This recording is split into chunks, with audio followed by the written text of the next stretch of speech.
There's something comforting about routine, the predictability of it, the way it allows life to feel controlled even. When you know it's not for years, my routine had been my anchor mornings, began with Evelyn humming in the kitchen as she made her tea, her soft voice, breaking the silence of our home. By the time I left for the office, she'd usually be perched on the couch, tablet in hand, sketching designs for her latest architectural project. We were busy, successful, and secure. I thought that was enough, but over the last few months, I'd started noticing things I hadn't before: subtle shifts in Evelyn's demeanor, a distance.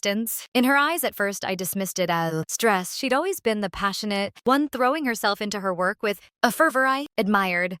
But as the weeks went on, I couldn't ignore the feeling that something was off. I told myself not to overthink it. Marriage isn't meant to be exciting all the time. Evelyn and I had been together for a decade, long enough to know that the spark can dim, replaced by a steady, reliable warmth. That's what I thought we had. Warmth, stability, love. It was a Thursday night when the first crack appeared. "I made your favorite," Evelyn said as I walked through the door. The smell of salmon filled the air, mingling with the faint scent of her perfume. She'd lit candles too, their flickering light casting a golden glow over the dining table. "You didn't have to go to all this trouble," I said, shrugging off my jacket. My voice came out flatter than I'd intended. "I wanted to," she replied, but there was a sharpness beneath her words that caught me off guard. The dinner was perfect. Her cooking always was. But I couldn't seem to enjoy it. My mind was too preoccupied with the merger my firm was finalizing. Evelyn's silence across the table didn't help. After a few bites, I set my fork down inside.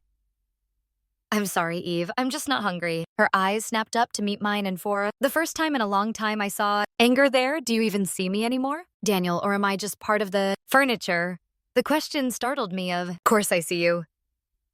"I've just been under a lot of pressure at work. This merger, your clients, your meetings." She interrupted, her voice rising. "That's all I ever hear about. When was the last time we spent an evening together without your phone going off?" I stared at her, unsure how to respond. Evelyn had always been passionate, fiery, but this was something else. This was hurt Evelyn.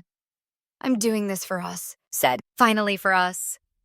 She laughed, but there was no humor in it. "Don't kid yourself, Daniel. You're doing it for you, for your career. I'm just the accessory you bring along for the ride." Her words stung, but I didn't let it show. "That's not fair," I said evenly. "I've always supported you in your work. Why can't you do the same for me?"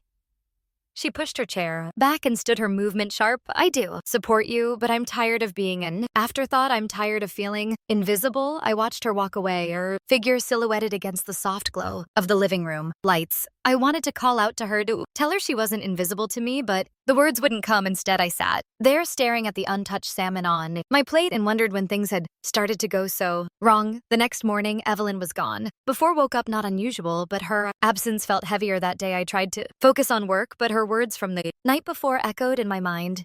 I'm tired of feeling invisible. Had I been neglecting her? Probably, but wasn't that part of being married, accepting that life gets busy, that the passion of the early years evolves into something quieter? Evelyn had always been more emotional than me, more attuned to the nuances of our relationship. Maybe I'd grown complacent. That evening, I brought home flowers Evelyn loved, lies, their sweet fragrance filling the apartment like a promise of better days. When I walked through the door, she was sitting on the couch, her tablet balanced on her knees. She didn't look up. "Hey," I said, holding out the bouquet. I thought these might brighten up the place. She glanced at the flowers, her expression unreadable. "Thanks," she said, taking them from me and setting them on the coffee table. The gesture felt hollow. Over the next few weeks, I tried harder, making more of an effort to be present, to engage with her. We went out for dinners, watched movies, even spent a weekend hiking in the mountains for a while. It seemed to work. Evelyn smiled more, laughed more, and I thought we were finding our way back to each other. But then she started coming home later than usual. "It's just a big project," she explained when I asked about her late nights. "The client's a perfectionist, and I'm trying to keep them happy."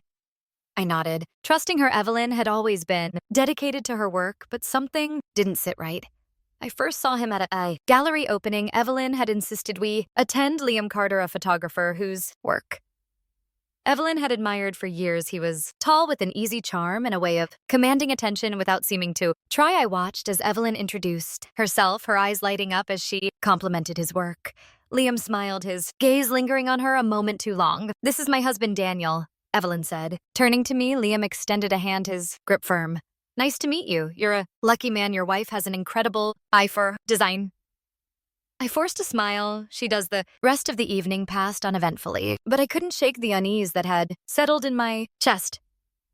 Over the following weeks, Evelyn mentioned Liam in passing, how they'd bumped into each other at a coffee shop. how he'd asked for her opinion on one of his projects. I tried not to read too much into it. Evelyn was friendly by nature, and her work often required her to build relationships with other creatives, but when she started coming home with a different energy, flushed cheeks, a bright smile, I couldn't ignore the possibility that something more was happening. One night after she'd fallen asleep, I checked her phone. I told myself I wasn't being paranoid, that I just needed reassurance. What I found was worse than I'd imagined. Texts from Liam, their tone, playful and flirtatious, mentions of lunches, late night meetings, and then the one that shattered me. Can't stop thinking about last night. When can I see you again? I sat in the dark of our living room that night, Evelyn's phone still in my hand, the weight of what I'd read pressed down on me like a physical force. I had spent years building a life with her, a partnership forged through challenges and triumphs, and now with a few careless words exchanged with another man, it all felt hollow. I could have confronted her right then. I could have woken her up and demanded an explanation, demand to know why she had betrayed me, but as the initial wave of anger passed, a colder, more calculating part of me took over. Confrontation would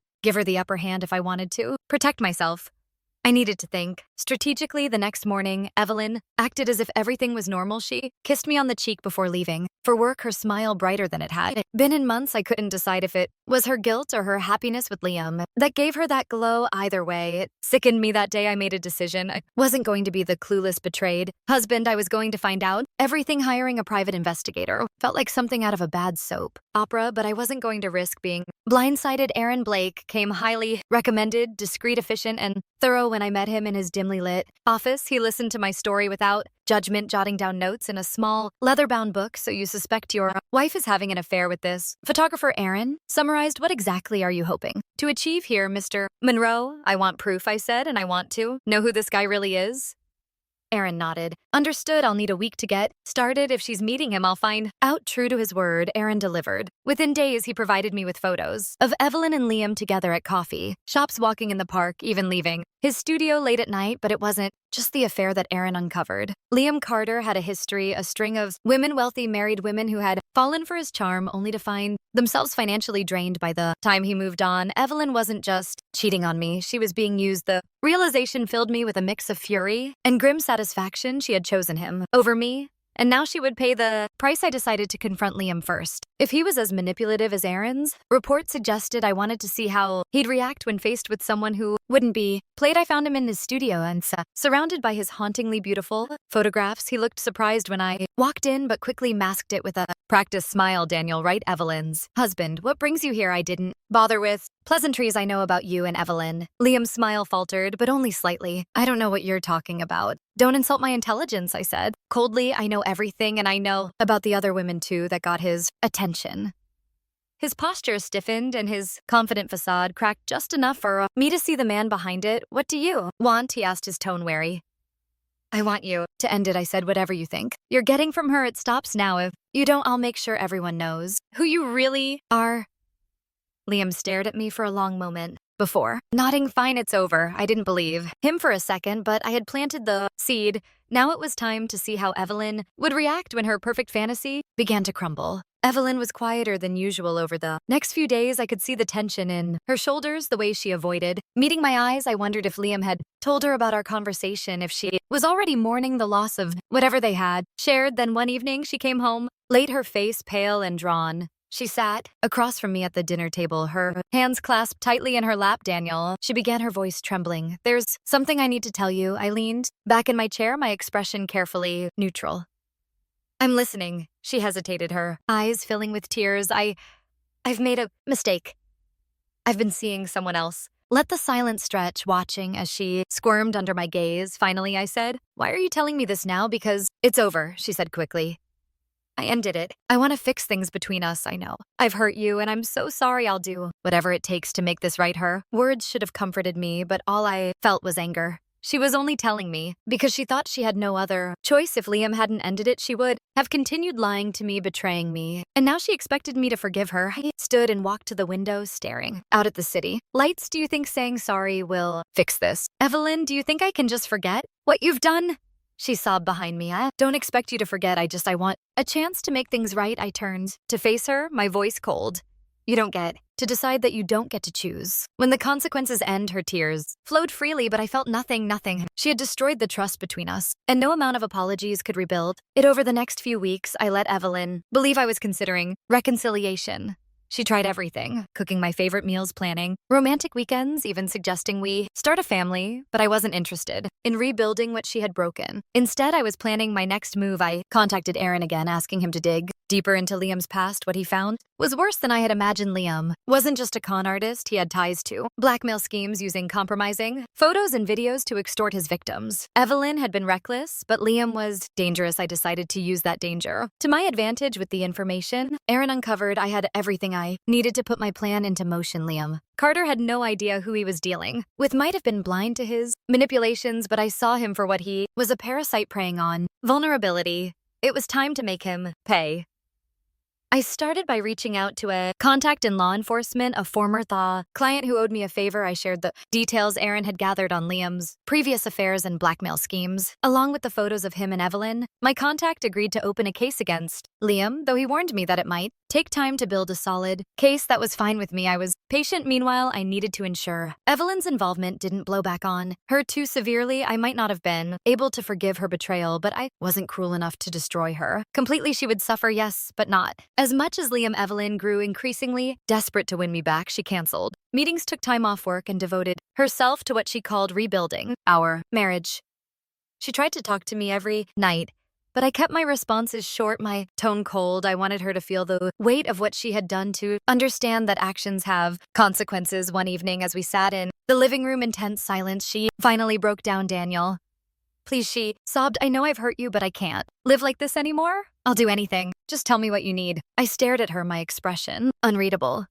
"I need time, Evelyn. You don't just get to walk back in and pretend nothing happened." "I'm not pretending," she cried. "I know I've broken your trust, but I love you. I've always loved you." I didn't respond. Her words rang hollow.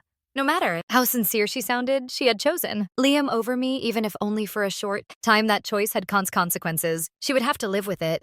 Took another 2 weeks for everything to fall into place. Aaron had managed to retrieve emails and text messages from Liam's other affairs, including several that detailed his blackmail operations. My contact in law enforcement had also gathered statements from 2 of Liam's previous victims, both of whom were willing to testify. The final piece of the puzzle came when Aaron showed me the footage he had secretly recorded of Liam and Evelyn together. The sight of them in such an intimate moment filled me with rage, but I forced myself to stay composed. This wasn't about emotion, it was about control. I sent the footage to Liam anonymously, along with a message: "I know who you are, it's over." It didn't take long for Liam to respond. He called Evelyn that night, panicked and desperate. "I don't know what's going on," he told her, "but someone's coming after me. I think it's your husband." Evelyn tried to reassure him, but I could hear the fear in her voice. She knew I was capable of anything, and she was right. The next day I confronted Evelyn. "Liam's done," I told her bluntly. "He's being investigated for blackmail and fraud. You picked the wrong man to betray me with." Evelyn, her face went pale. "Daniel, I didn't know. He never save it," I snapped. "I don't care what you knew or didn't know. The fact is you lied to me. You betrayed me, and now you're going to face the consequences." Tears streamed down her face, but I felt no sympathy. This was the bed she had made, and now she had to lie in it. "I want a divorce," I said finally. "I'll make it as painless as possible, but this marriage is over. Please, Daniel," she begged. "Don't do this. I can't lose you." "You already did," I replied coldly. Weeks later, Liam was arrested. The evidence against him was overwhelming: emails, text messages, financial records. He was charged with multiple counts of fraud and extortion, and his other victims came forward to testify. His downfall was swift and public, splashed across newspapers and social media. Evelyn watched the news coverage in silence, her face pale and drawn. I knew she was humiliated, but I didn't care. She had chosen him, and now she was watching him burn. The day our divorce was finalized, I felt a weight lift off my shoulders. Evelyn moved out of our apartment and back into her parents' home. I heard through mutual friends that she was struggling to rebuild her life, but I didn't reach out. I had given her the freedom she claimed she wanted, and now it was up to her to figure out what to do with it. As for me, I left Chicago behind. I accepted a transfer to my firm's West Coast office, eager for a fresh start. The memories of Evelyn and Liam haunted me at times, but I reminded myself that I had come out stronger. One evening, as I sat on my balcony overlooking the Pacific Ocean, my phone buzzed with a message: "You did what you had to do. Respect." It was from Aaron. I smiled, raising my glass to the sunset. The past was behind me, and the future was mine to shape.